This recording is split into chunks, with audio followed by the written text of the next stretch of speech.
In Cafe Life, one of our key focus areas is culture. And we love working with organizations in establishing a healthy culture that brings out the gold, the best of the organization and their people. Now, Peter Drucker was famous for saying that culture eats strategy for breakfast. And I think many of us have actually heard that quote before. But it's a beautiful quote because if we think about an organization needs to be smart.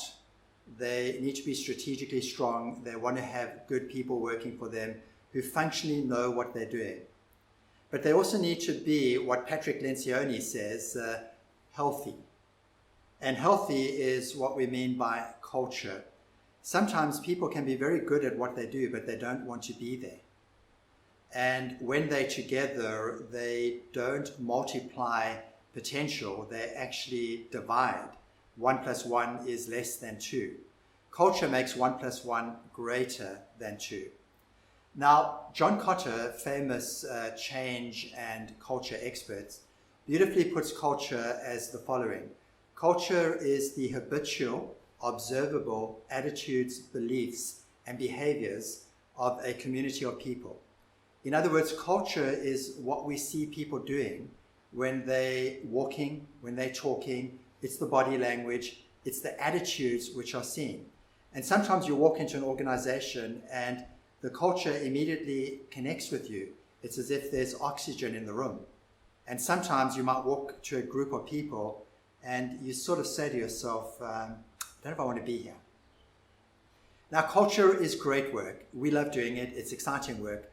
But make no mistake, it's hard work. It needs to be done persistently, consistently, and you need to push through often many, many barriers.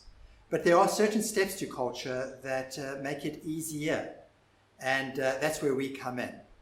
One of the first steps is, what is the culture you want to create?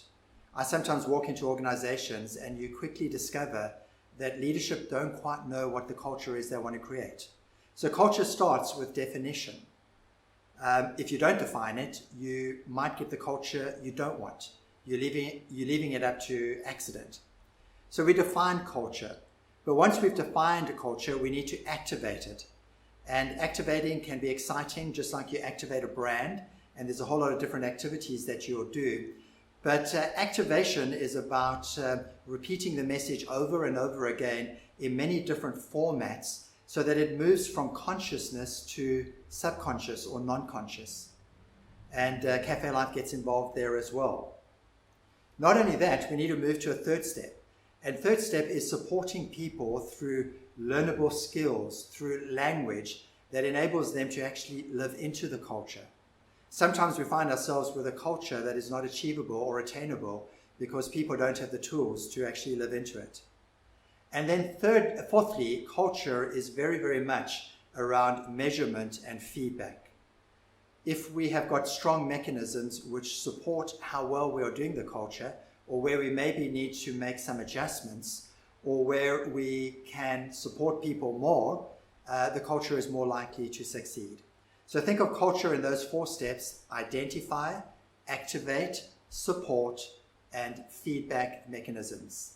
It's part of what we do. Culture is in our blood. There's nothing more better than seeing people not only good at what they do, but wanting to do what they do.